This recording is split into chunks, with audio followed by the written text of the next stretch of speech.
Understanding algorithm approaches. Algorithms can be designed in many ways. Two common strategies are the recursive and iterative approaches. Knowing their differences is essential for solving programming problems efficiently. This comparison will help you understand how each method works, their advantages, and when to use them. What is a recursive algorithm? Recursive algorithms solve problems by calling themselves with smaller inputs. They often have a base case that stops the recursion.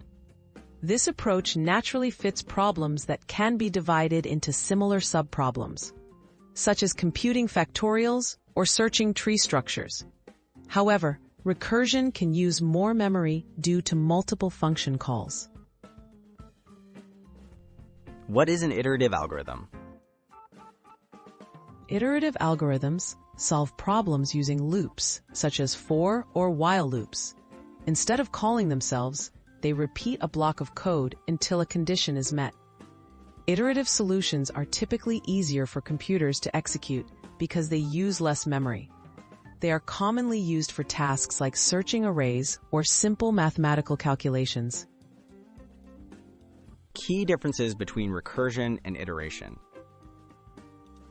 The main difference is that recursion uses repeated function calls, while iteration uses repetitive loops.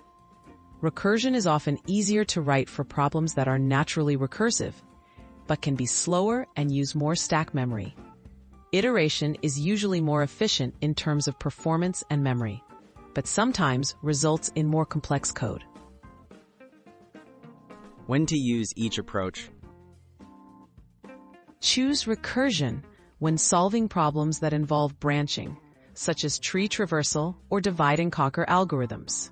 Use iteration for straightforward, repetitive tasks, or when performance and lower memory usage are priorities. Consider the problem's structure and resource constraints before deciding which approach to use.